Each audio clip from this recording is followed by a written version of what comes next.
And June 9th, 2002 is a very important date. I don't know if that date rings a bell to anybody here today. Some of you, especially if you like history, you're probably running through your mind, you're like, what? That doesn't mean a whole lot to me, doesn't matter. Like, I don't know what is so significant about that. Well, it's significant to Jen and I. It probably means nothing to you, but it means a lot to Jen and I. In fact, that was the day that we started dating exclusively. We were juniors in high school, and that's what you do when you're in high school. Do you want to date exclusively, right? So that's what we did. And in fact, I brought a picture to show you. Yes, I was young once, and Jen has not aged much. I have. The years have not been kind to me. But we were high school sweethearts, and this was us 11th grade, 12th grade year, and then we went to college with one another. But that was the day. And I often would take girls to church because it was my filter system to see where were they with the Lord, and I wanted them to know how I was with the Lord. And chances are, after a week or two after taking them to church, we would inevitably break up. So my filter system worked really well. However, with Jen, she stuck around. I don't know why, but she did. She stuck around for a while. And I remember we went to this Italian restaurant called Scarpa's. And I remember the day like it was yesterday. We split this pizza, this margarita pizza, and then we split this dessert. It was a sopapilla dessert. Sopapilla is just like a flaky bread, fried bread kind of stuff. Had caramel, had apple, had cinnamon, had ice cream on it. I was thinking about it this week, and I was like, I need to go back just to have that dessert again. But I love that. And we did. We talked, and so we started dating. And I have not dated a girl since then. That's been 24 years that I have only dated that woman there. So, fast forward, July 4th, 2005. I remember it was on the lake, fireworks going off, and I was like, I'm going to propose to Jen. I'm going to tell her, and this is going to be great, and I've got this whole speech made up in my mind. It's going to be so great. I don't even know if any of it made sense. I don't even know if the words, will you marry me, came out, but whatever came out of my mouth, she said yes, and we've been married ever since. So, But it was like after that moment, it was like game on. We started planning, we started prepping. We couldn't wait to get married. Now, if you were engaged, or you know a couple who was once engaged, you know how happy they are. You know how they can't wait to be together, and you know how focused they have to be on all the details. We got to get the pastor, we got to get the room, we got to get the venue, we got to get the cake, we got to get the DJ. You know how focused they can be on all of the details. And they can't wait to spend their life together as man and wife. Now, what does any of this, especially if you've read ahead, you're like, what does any of this have to do with Revelation chapter 17? Well, if you are in Christ, if you're a follower of Jesus, you are a person who's engaged to be married. You are preparing for a wedding. Now, maybe you've never thought of your relationship with Jesus in that way. Or maybe you're a guy here and you're just like, this is kind of a weird way to think about my relationship with Jesus, right? But the Bible often talks about the church, us, believers in Christ. We are the bride of Christ. And from the very beginning of the Bible, God talks about his relationship with his people in terms of marriage. We even see the first wedding where God acts like the first father, the first pastor, the first one to give away his daughter. We saw it with Eve given away to Adam, and we know how that wedding scene all turned out. Did not go very well. Sin entered the world. But God has been at work to present a bride to his son, Jesus, and it has been a very long engagement. But make no mistake about it. A wedding day is coming. Jesus is one day coming back to this earth. And in light of that reality, the wedding day that's coming, we need to ask ourselves, are we ready for it? Are we prepared for Jesus to come back? Are we being faithful to our bridegroom, Jesus? And I believe Revelation chapter 17 helps us answer that question. Now, again, Revelation chapter 17, as we read this, you're like, Nate, this has nothing to do with marriage. Especially when we get into chapter 18 and even parts of 19, you're going to be like, none of this has to do with marriage. But I would say Revelation as a whole does. It's a call for us to have endurance as we wait for our King, our Lamb, our bridegroom to come and take us home. But in the waiting, we have to refuse the advances of anyone and anything that would take our eyes off of Jesus. And so what we're going to see today is a woman who has every intent to make us stray from Jesus. If you're taking notes, the title of today's message is, Are You Ready for Jesus? Are we ready for Jesus? Now, if you remember last weekend, Pastor Brian, he hit chapter 16. He said it was kind of like God had the world in his hand. And God was crushing. It was like game over for the world. The world was done. Now, if you're going to read Revelation in chronological order, you read from Revelation 16, you move to Revelation 19. That's chronological order. But in chapters 17 and 18, there's this parentheses, this pause that we take. In fact, this is the third of those pauses. The first one was chapter 7. The second one was chapters 12 through 15. And now we come to this third pause in the action in chapters 17 and 18. See, chapter 17 and 18 is a chance for us to go back and see what is being judged and what is being defeated. And this week I read that this is a challenging chapter. In fact, you might remember a few weeks ago when we went through chapter 12, I talked about how that's a challenging chapter because of all the imagery and all that. Many commentators say this is just equally as challenging because there is a lot of imagery in this chapter. But this imagery is here to create more of a memorable message. So, as I've been doing throughout this series, I'm going to read what's going on, pause, give some observation, some interpretation, and at the end, I have 3 things that I think God would want to speak to us today through this text. So, got a little bit of time and a lot to cover. Here we go. Revelation chapter 17, starting in verse 1, it says, Then one of the 7 angels who had the 7 bowls came and said to me, Come, I will show you the judgment of the great prostitute who is seated on many waters, with whom the kings of the earth have committed sexual immorality, and with the wine of whose sexual immorality the dwellers on the earth have become drunk. And he carried me away in the spirit into the wilderness, that's John being carried away, and I saw a woman sitting on a scarlet beast full of blasphemous names, and it had 7 heads and 10 horns. Pause right there. This is one of the many crazy scenes that we read about in Revelation. In fact, this chapter, these verses might make us blush a little bit, might make us go, well, Mom can't find out that I brought this to church, like it has this stuff in it.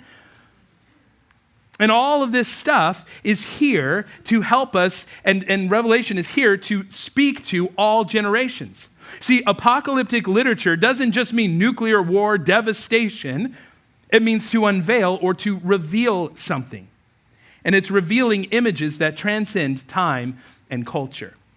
Listen, a slain lamb will always mean a slain lamb in every culture. A beast with 2 heads will always be a beast with 2 heads. 7 heads, 10 horns will always be 7 heads, 10 horns. Apocalyptic literature will withstand thousands of years of translation. See, all of these images, all of these emotions that are here are meant to invoke you, to rise up in you, to not just read Revelation and go, well, that's kind of some weird stuff going on here. It's meant to make you feel what's going on. It's kind of like what music, poetry, works of art do. They create these powerful statements. Revelation is just like that. It's meant to help us feel what's going on, put us right there in the middle of the story. So what's going on in these first 3 verses? Well, I want to circle back and kind of define some things that I think we should know in understanding this passage. The first one is in verse 1, we see and we read about the great prostitute. Now, who is this? Well, this is not a woman. It's an ideology. It's a false religion that elevates man and downgrades God. It's a religion designed to produce unfaithfulness to God. Again, think back to how I opened this.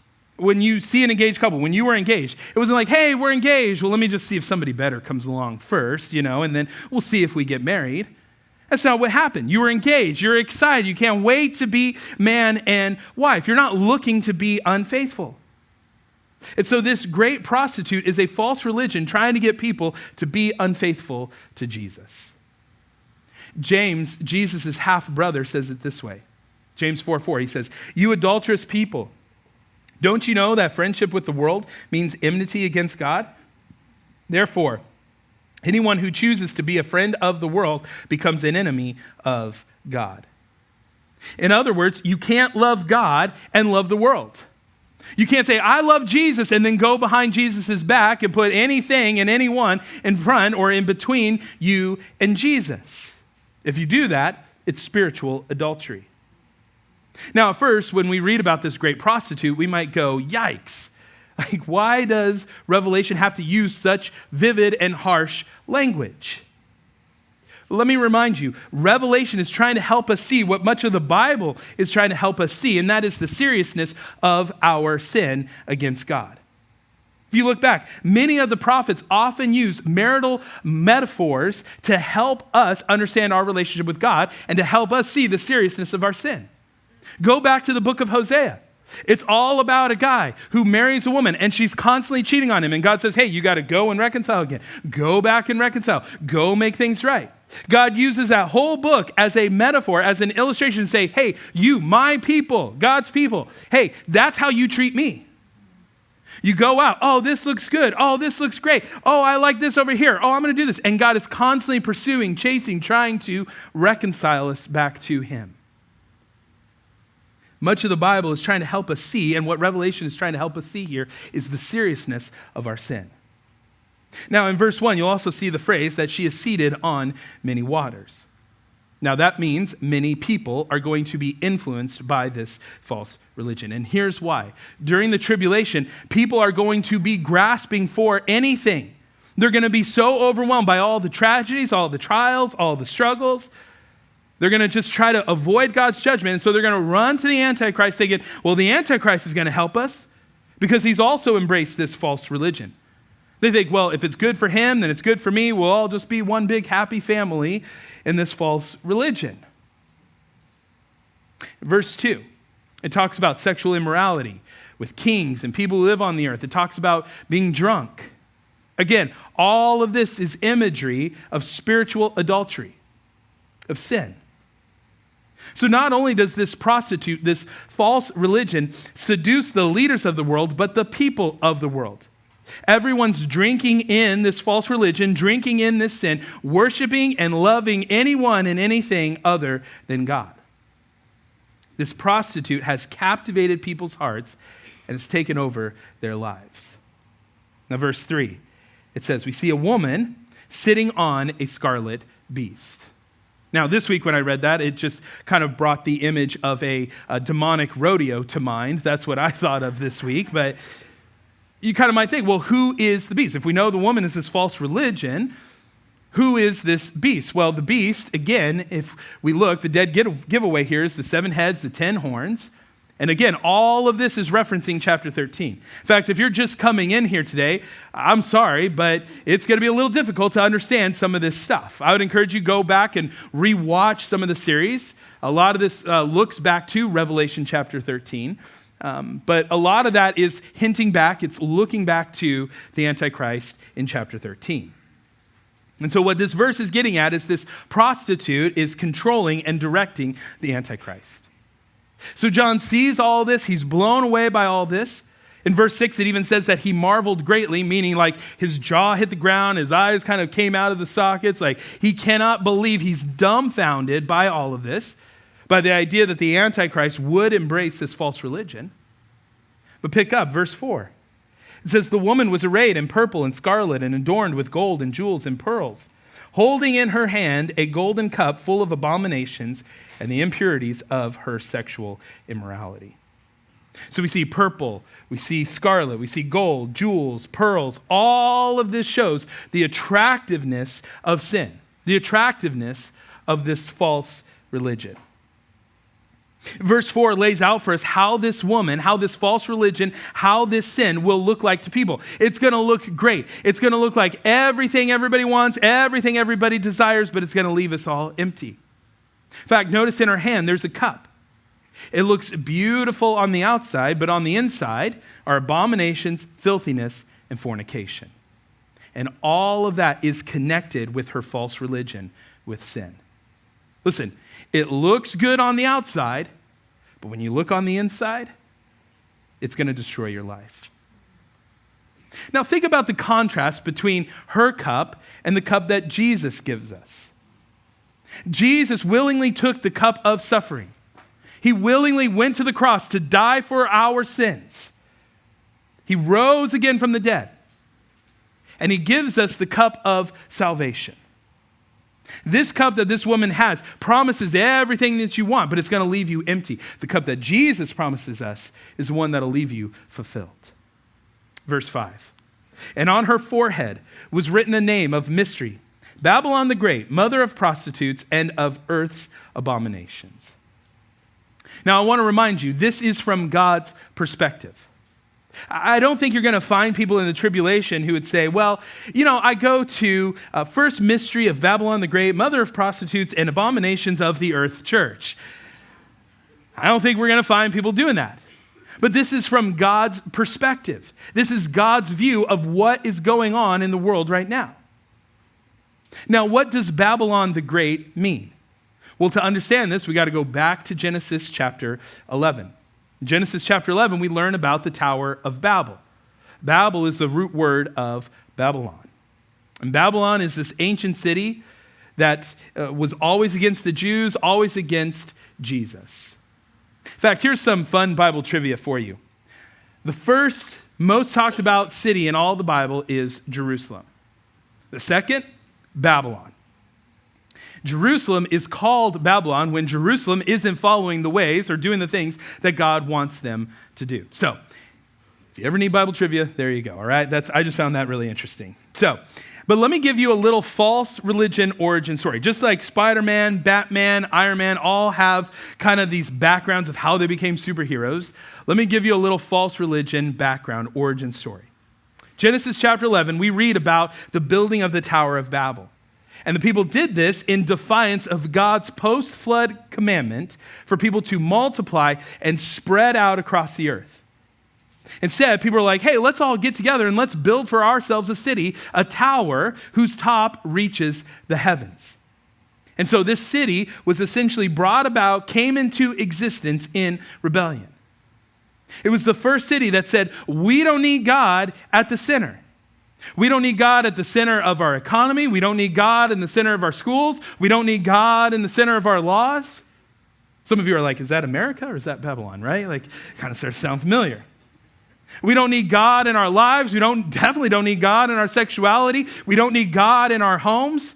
We're going to make a name for ourselves. We are going to put us at the center of the story. Now, obviously, there's nothing wrong about building a city. But I want you to notice their attitude. Let's build it for us. Let's do this ourselves. Again, the idea is let's elevate our name above the name of God. Essentially, this was the first city built on humanism. But not only were they self-centered, they were also religious. So think about it. They want to build a tower that reaches the heaven, which means that they recognize their spiritual need. They wanted to fill their need for God with a do-it-yourself, put-it-together religion. And so the idea is we have to figure out how to get to God without God. And this is the foundation of all false religions. So in verse 5, when it says Babylon the Great, the mother of prostitutes, that means that all false religions spawned from this place. Or we could say it this way. All false religions have their roots that tie back to Babylon. So Satan's looking to wipe out Christians at all costs through this woman, which leads us to verse 6. It says, and I saw the woman drunk with the blood of saints, the blood of martyrs of Jesus. So the people of God have been persecuted and killed. And then he says, when I saw her, I marveled greatly. So what we see is that this false religion is marked by limitless thirst for violence and bloodshed. Now, the next several verses, verses 7 through 17, kind of give us in detail the last days, kind of the last days of the tribulation. It kind of gets all in there in the weeds. So It's a complex and kind of complicated passage of Scripture, one of the most complicated here in Revelation 17. In fact, this week I had a meme come to my mind. I brought it here with us to show you today. This is how I felt in my office this week trying to put this thing together. I was like, how am I going to explain this to the church? Here we go. That's how I felt like as I was putting everything together and deleting and rewriting everything. But I'm going to do my best. Again, what I hope is that you guys will take this, go study it on your own, read more into this. But let me just kind of give you a foundation to build all that on. Verse 7, it says, "But the angel said to me, 'Why do you marvel? I will tell you the mystery of the woman and of the beast with the 7 heads and 10 horns that carries her.'" So the angel is like, "Hey, John, close the mouth, put the eyes back in the socket. Like, let me tell you what's going on. Let me just break this down for you." In fact, I read this week that many people say that John understood about the woman, that the woman was the false religion, that he understood that the beast was the Antichrist. He just didn't understand how these were connected. So the angel explains it all to him. Verse 8.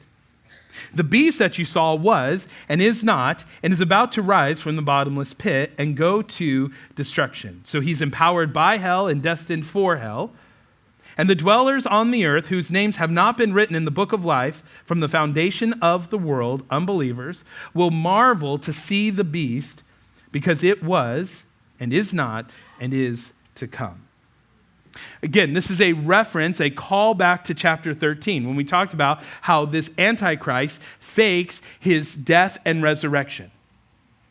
Again, you have to remember, Satan does not have the power over life and death. So somehow this is fake. He's trying to be an imposter Jesus, so he fakes his death and he fakes his resurrection. That's what verse 8 is all about, again, calling back to chapter 13. In verse 9, "This calls for a mind with wisdom." In other words, pay attention, it's going to get complex. "The 7 heads are the 7 mountains on which the woman is seated." Mountains in the Old Testament can be sometimes referred to and talked about when it comes to power, rule, kingdoms, which actually makes sense because look at what verse 10 says. "They are also 7 kings, 5 of whom have fallen. One is, the other has yet come, and when he does come, he must remain only a little while." Now you got verse 10, right? I don't need to explain that, break that down. No, it's confusing, right? Like this week, maybe it's because I'm helping my youngest son, Dawson, with his math word problems.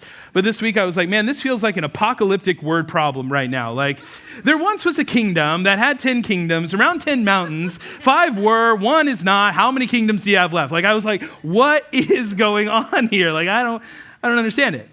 But basically, the 5 whom fallen, those John knew about. Those were Egypt, Assyrian, Babylon, Medo-Persia, Greece. And by the way, these are the 7 world empires that existed. So John knew about those 5. And then he knew about the 1. When it talks about the 1, that's Rome. Rome's the one who put him on the island of Patmos. And the one that's yet to come is the Antichrist's empire. He's going to reign in the tribulation, and it's not going to be very long. Now, the confusion kind of continues because verse 11 kind of sounds like Yoda wrote it, all right? So verse 11, you'll see what I mean. "As for the beast that was and is not, it is the 8th, but it belongs to the 7th, and it goes to destruction." See what I mean? Like it kind of is like, what? Like, 8th, but it belongs to 7th, it does. You know, like it's like, what does any of this mean? It's kind of confusing, but it's actually very simple when you kind of slow down and you break it down. Basically, the Antichrist starts off as the 7th kingdom. He then has his fake death and resurrection. He rises again to power. He becomes the 8th kingdom, though he belongs to the 7th. So that's what that verse is getting at and what it's alluding to. Now, in verses 8 through 11, there is a lot of speculation. A lot of people say a lot of different things about what's going on in those chapters. But here's the one thing that every single person has agreed on. The one thing everybody agreed on was that all of this will lead to destruction. The Antichrist will be defeated. Jesus will win. Now the angel continues. Verse 12. "And the 10 horns that you saw are the 10 kings who have not yet received royal power." We don't know who these people are, but these are kingdoms that are going to rise during the tribulation. "But they are to receive authority as kings for 1 hour together with the beast. These are of one mind, and they hand over their power and authority to the beast. So here's what's happening. For a moment, everybody's on the same page. For a moment, everybody's good to go. For a moment, everything is wonderful. And there's this kind of let's shake hands. You believe what you want to believe. You believe what you want to believe. You believe. Let's just all worship together. Let's have this coexist kind of thing going on. It's this one world faith thing happening. And these kings, these political leaders, will then hand over their power, their authority to the Antichrist. And once they hand everything over, look what happens in verse 14. They will make war on the Lamb. That's Jesus. They're going to make war on Jesus. Now, doesn't that just seem like, am I the only one here? Like, that just really seems like a stupid idea, right? Like, hey, let's all band together. We got enough firepower. Let's band against Jesus. Let's make war on him. But then look at what it says. And the Lamb will conquer them, for he is the Lord of lords and the King of kings, and those with him are called and chosen and faithful. We can celebrate. We could say amen because Jesus wins. That's what's happening here. They say, let's make war. They lose. Bad idea. I'm going to talk about that more in chapter 19. But then notice something else happens. When they gave their power and authority, look at verse 15. And the angel said to me, the waters that you saw where the prostitute is seated are the peoples and the multitudes and the nations and the languages. So this is the one world religion. And the 10 horns that you saw, they and the beast will hate the prostitute.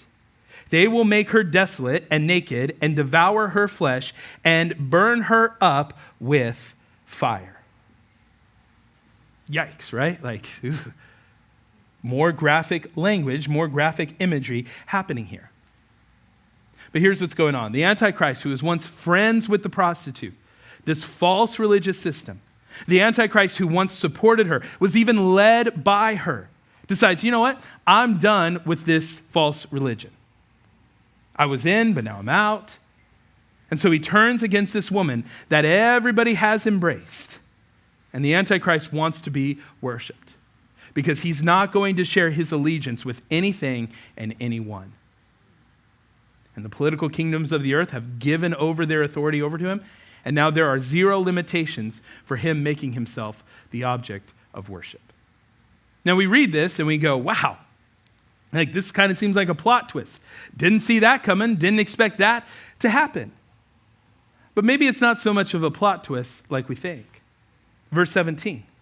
For God has put it into their hearts to carry out his purpose by being of one mind and handing over their royal power to the beast until the words of God are fulfilled.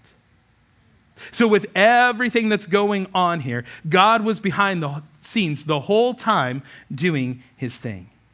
God was moving all of the chess pieces on the chessboard of redemptive history. He was moving them all around to accomplish his purpose. Nothing and no one is beyond the reach of God. He can and he will use anyone or anything for his purpose.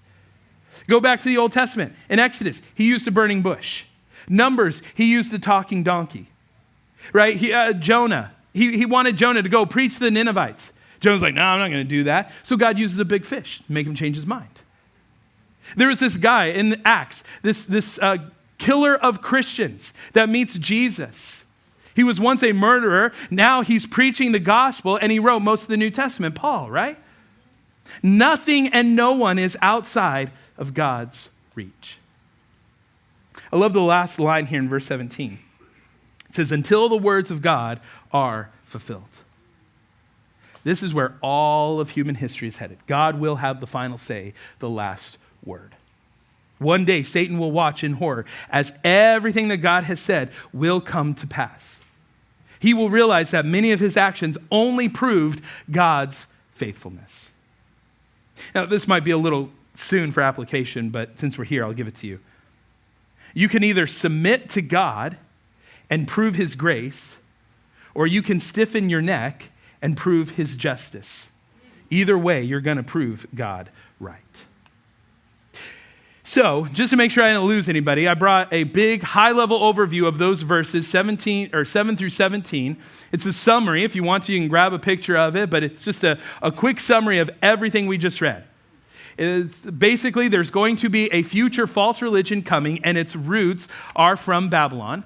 It will have worldwide buy-in, including the Antichrist. It'll eventually be canceled by the Antichrist. The Antichrist will move in and demand worship. This will all be God-ordained, and this will all be destroyed when Jesus returns. Now, chapter 17 closes with this. In verse 18, it says, "And the woman that you saw is the great city that has dominion over the kings of the earth." This verse bookends the entire chapter. It begins with the sign of a woman sitting on a scarlet beast, and it ends with a woman in a great city. Here's what all this means. Idolatry, false religion, they are still alive and still happening even today. This isn't something we read about and we're like, oh, it's going to happen in the future. No, it is happening right now in our day and age. So let me close real quick with 3 things that I think God would want to speak to us out of chapter 17. And the first one is, the thing we need to ask ourselves is, what am I living for? What am I living for? There's a lot of different themes here in Revelation chapter 17, but one of them is about how sin looks good, feels good, sounds great, promises greatness, but it never delivers. Again, think about the imagery of the woman.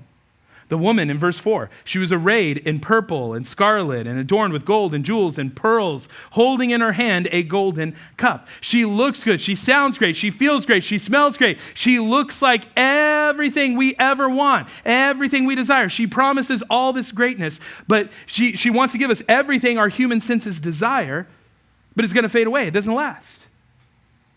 Satan dresses up sin to look pretty good. But underneath sin's pearls are pain and a price tag. I've always heard it said, sin will always keep you longer than you wanted to stay and cost you more than you wanted to pay. Sin always promises greatness, but it never delivers. So to answer the question, what am I living for? It's pretty simple to ask. Go back last week. You need to ask yourself, what did you wake up pursuing? What are you always thinking about? What is consuming you every single day? Is it Jesus or is it the things of the world? Listen, sin looks good, promises greatness. That's why we chase it. If you're in sin here today and you're like, it's not that great, you're not sinning right, okay? Looks good, feels good, promises greatness. That's why we chase it.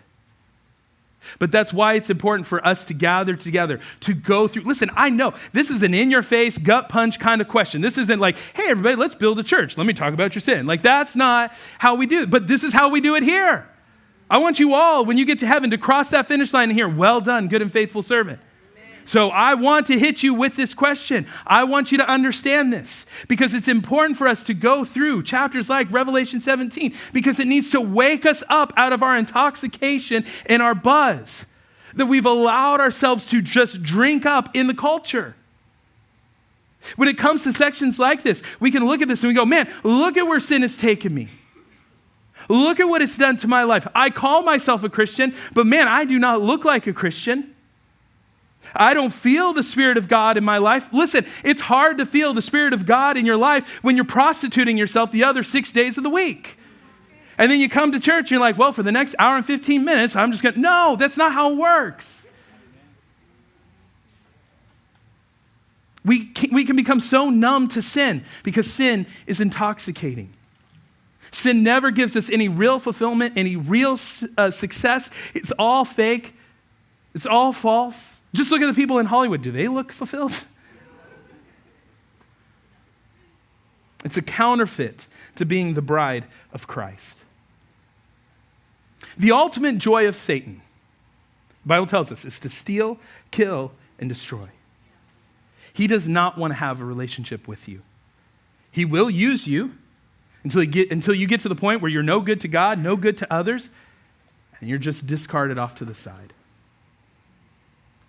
As humans, we were made for something greater than what this world has to offer. She can offer you the world, but it's a counterfeit.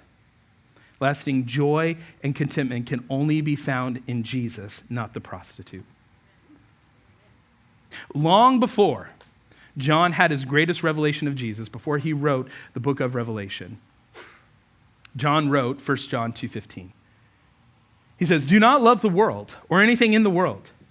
If anyone loves the world, the love of the Father is not in them." Now, listen, I love a lot of things in the world. I love steak. I love sushi. I love college football just started last week. I love that. I love playing games with my kids. I love my guitar.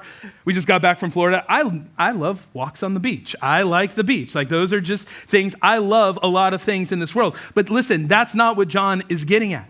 What he's saying is, don't love the system of the world.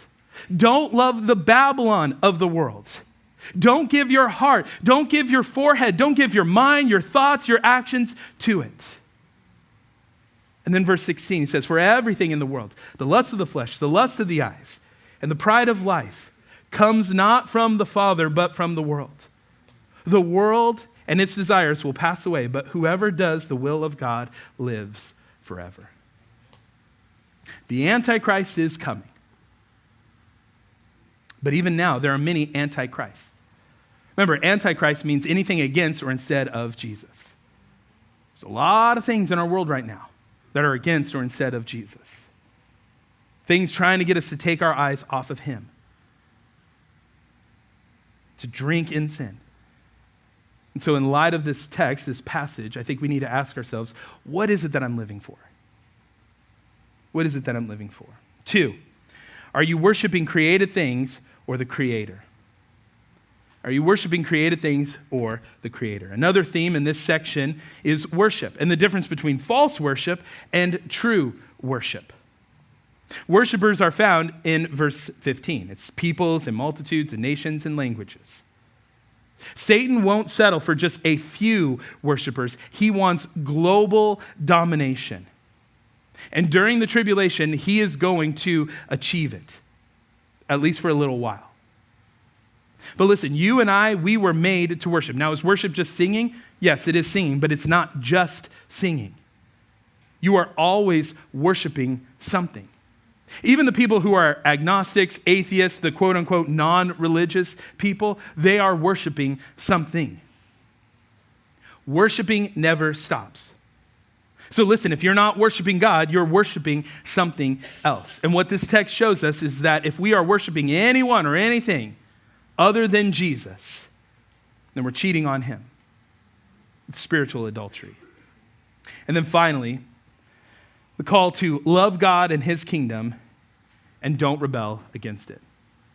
Love God and his kingdom and don't rebel against it. Listen, it's easy to feel discouraged in a world that's broken and hostile, with so many things trying to grab our attention. But that's why the Bible talks a lot about Jesus' second coming. In fact, it's a big theme in the New Testament. And we, as God's people, we should talk about it more and more. Whether you're in groups, whether you're serving, whether you're grabbing coffee or lunch with someone, we need to talk about it more and more, because how we think about the end affects how we live right now. But even with all the lies that exist right now, and it's only going to ramp up even more, the world will become more hostile to Christians. We need to decide, what kingdom are we living for? Where do you stand on the truth? Because again, we live in a day and age where it's really not acceptable to stand on the truth of Jesus. So my encouragement to you, my urgency to you, is don't you dare budge from the truth of Jesus or his word. There's way too much at stake. In fact, I want to read a quote here in a second to you. It's a long quote. It's by a pastor named Charles Spurgeon. And you've probably heard me quote him before. But he said something that I think it was relevant in his time, but I feel like it's even more so relevant for us today. He says it this way: "If the Lord does not speedily appear, there will come another generation and another, and all these generations will be tainted and injured if we are not faithful to God and to his truth today. We have come to a turning point in the road." If he's come to a turning point in the road, imagine where we're at. If we turn to the right, perhaps our children and our children's children will go that way. If we turn to the left, generations yet unborn will curse our names for having been unfaithful to God and to his word. Here's the challenge. I charge you, not by your ancestry, your history, but by your posterity, your future, that you seek to win the commendation of your master, that you seek to win the approval of Jesus. That though you dwell where Satan's seat is, you yet hold fast his name and do not deny his faith. Here's kind of his prayer. God, grant us faithfulness for the sake of the souls around us. How is this world to be saved if the church is false to her Lord? Stand fast, my beloved, in the name of God.